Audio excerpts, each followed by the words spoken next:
بسم اللہ الرحمن الرحیم۔ السلام علیکم ورحمۃ اللہ وبرکاتہ۔ جیسا کہ بتایا گیا کہ میرے مقالے کا عنوان ہے قرآنی تعلیمات کی روشنی میں ماحولیات کا تحفظ۔ قرآن کریم میں اللہ رب العزت نے سورہ رحمان کے اندر جگہ جگہ اپنی بے شمار نعمتوں کا تذکرہ کرتے ہوئے ارشاد فرماتا ہے کہ تم خدا کی کن کن نعمتوں کی تکذیب کرو گے۔ انسان کی پیدائش سے لے کر وفات تک ایسی بے شمار نعمتیں کہ جن کا عقل انسانی احاطہ نہیں کر سکتی ہے۔ انسان جس فضا میں سانس لیتا ہے، جہاں اس کی نشو و نما ہوتی ہے اور جس ماحول میں اس کی پرورش و پرداخت ہوتی ہے، اس کا ذرہ ذرہ قدرت خداوندی کا حسین شاہکار ہے۔ انسان ان تمام نعمتوں پر جتنا بھی خدا کا شکر ادا کرنا چاہے، وہ خدا کا شکر ادا نہیں کر سکتا، کیونکہ یہ وہ نعمتیں ہیں کہ جن کی حصول یابی کے لیے اسے کسی طرح کی کوئی کوشش نہیں کرنی پڑی۔ عام طور سے وہ حالات کہ جن سے انسان کا سابقہ رہتا ہے اور جن ماحول سے انسان گھرا رہتا ہے، وہی در حقیقت ماحولیات سے لغت کے اندر تعبیر کیے جاتے ہیں۔ وہ زمین کہ جس پر انسان کا وجود قائم ہے، وہ فضا کہ جس میں انسان سانس لیتا ہے، اور وہ پانی کہ جس کے ذریعے انسان کی نشو و نما ہوتی ہے، یہ سب ماحول کے بنیادی عناصر ہیں اور انسان کے لیے ایک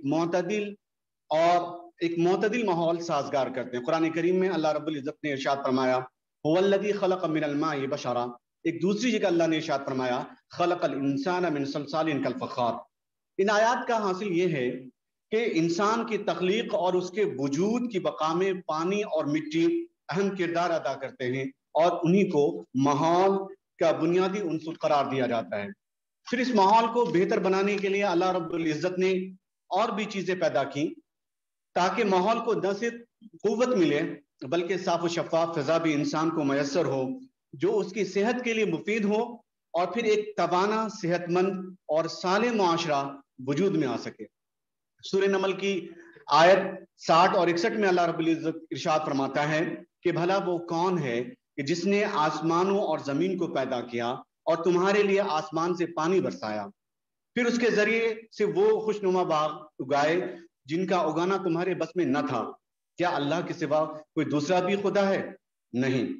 انواع و اقسام کے پھل اور پھولوں کے باغات در حقیقت ماحول کو صحت مند بنانے کا مؤثر ذریعہ ہیں، اور ان سب کے ذریعے رب کائنات نے کائنات کی بزم سجائی اور انسان کو وہ تمام وسائل عطا کیے کہ جن کے ذریعے وہ ماحول کو خوشگوار بنا سکتا ہے۔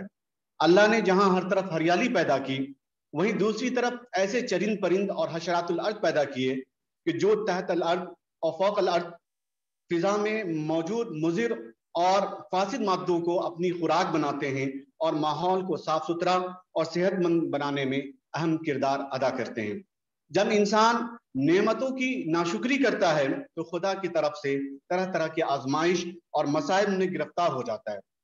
بلا شبہ آج انسان نے سائنس اور ٹیکنالوجی کے میدان میں بہت حد تک ترقی کر لی ہے، چاند تک اس کی رسائی ہو گئی ہے، ہواؤں پر اس کی حکومت ہے اور دریاؤں کی طغیانی پر اسے قابو حاصل ہے، لیکن جب اس نے حرص و ہوس کو اپنا ماوا اور ملجا بنایا اور خود غرضی اور خود پسندی کو اپنا شیوا بنایا، اعتدال کی راہ چھوڑ کر کجی کی راہ اختیار کی، تو پھر اللہ کے غضب نے اسے اپنی گرفت میں لے لیا۔ انسان نے جب مالی منفعت کے لیے بے اعتدالی کی راہ اختیار کی تو اس نے سب سے زیادہ ماحولیات کو نقصان پہنچایا۔ وہ پانی جو کبھی وافر مقدار میں موجود ہوا کرتا تھا، آج لوگ اس کی بوند بوند کو ترس رہے ہیں۔ وہ زمین کہ جس پہ بلند و بالا عمارتوں کا تصور تک نہیں تھا، آج ان عمارتوں کی کثرت نے زمین کے درجہ حرارت میں ناقابل برداشت اضافہ کر دیا ہے۔ مشینوں، گاڑیوں اور دیگر آلات کی کثرت استعمال نے ماحول کو آلودہ اور پراگندہ کر دیا ہے، جس کی بنا پر عالمی حدت کا ناقابل تسخیر مسئلہ پورے جاندار کے سامنے پیدا ہو گیا ہے۔ اس طرح کی صورتحال نے اور منفی تبدیلیوں نے نہ صرف انسانوں کے لیے بلکہ دیگر جانداروں کے لیے بھی ایک مسئلہ کھڑا کر دیا ہے اور ان کے وجود پر اور ان کے بقا پر ایک سوال نشان لگا دیا ہے۔ اور ایسا لگتا ہے کہ اگر برقی ترقی کی رفتار اسی طرح تیز رہی اور متبادل حل نہیں نکالا گیا تو کہیں ان تمام جانداروں کی زندگیاں ہی ختم نہ ہو جائیں۔ اللہ نے تمام کائنات کو انسان کی نفع رسائی کے لیے پیدا کیا ہے۔ یہ چیزیں انسان کے لیے اسی وقت تک مفید اور کارآمد ہو سکتی ہیں جب تک کہ انسان ان کو مناسب طریقے سے اور اعتدال کے ساتھ استعمال کرے اور کہیں بھی اسراف کا پہلو نمایاں نہ ہو۔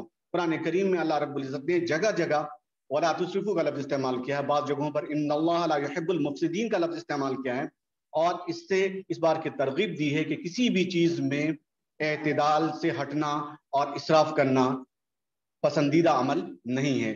قرآن کریم نے ایک جگہ اللہ رب العزت نے ارشاد فرمایا کہ ظہر الفساد فی البر والبحر بما کسبت ایدی الناس، کہ خشکی اور تری میں فساد کے عام ہونے کی وجہ لوگوں کے خود کے اعمال ہیں۔ قرآن جگہ جگہ اس بات کا اعلان کرتا ہے کہ اللہ ایسے لوگوں کو پسند نہیں کرتا جو فساد پھیلاتے ہیں۔ پانی اور ماحولیات کے تحفظ کی اگر بات کی جائے تو ہم نے شروع میں ہی اس بات کو بتایا تھا کہ پانی ماحولیات کا بنیادی عنصر ہے۔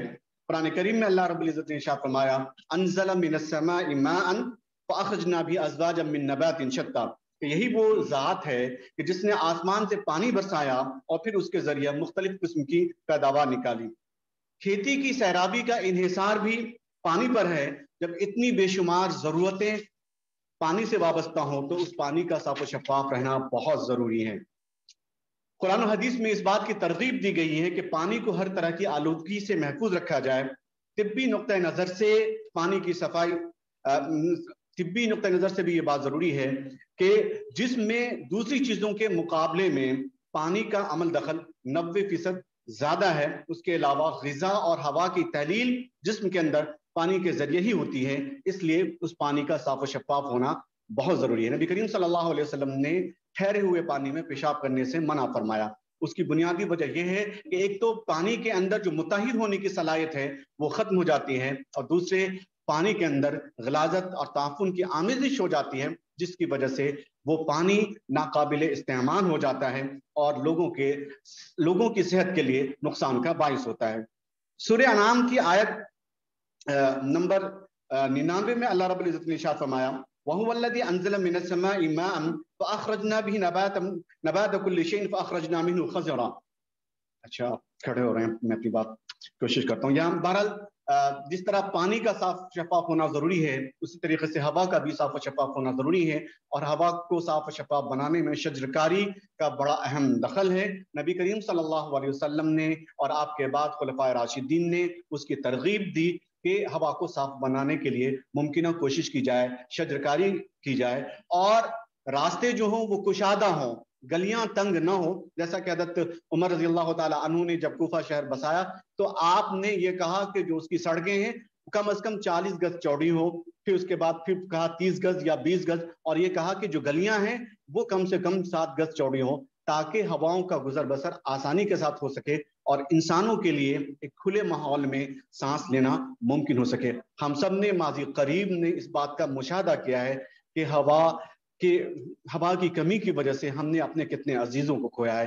اس لیے ایسے ماحول کا پیدا کرنا بہت ضروری ہے کہ جہاں ہم پوری آزادی کے ساتھ ہواؤں میں سانس لے سکیں۔ ہم نے اپنے مقالے کے اندر تقریباً 10-11 آیتیں کوٹ کی ہیں، جو تفصیلی مقالہ ہمارا ہے، جن میں ہم نے ماحولیات کا ذکر کیا ہے اور قرآن کیا تعلیمات ہیں ان کا ذکر کیا ہے۔ ان سب کا جو نچوڑ ہے، جو حاصل ہے، وہ یہی ہے کہ جب انسان اعتدال کی راہ چھوڑتا ہے، بے اعتدالی اختیار کرتا ہے، اسراف کی راہ پہ جاتا ہے، خود غرضی اور خود پسندی کو اپنا شیوا بناتا ہے، تو پھر وہ طرح طرح کے مسائل میں گر جاتا ہے۔ ہم سب کھلی آنکھوں سے ان سب کا مشاہدہ کر رہے ہیں۔ میں انہی باتوں پر اپنی گفتگو ختم کرتا ہوں۔ وآخر دعوانا الحمدللہ رب العالمین۔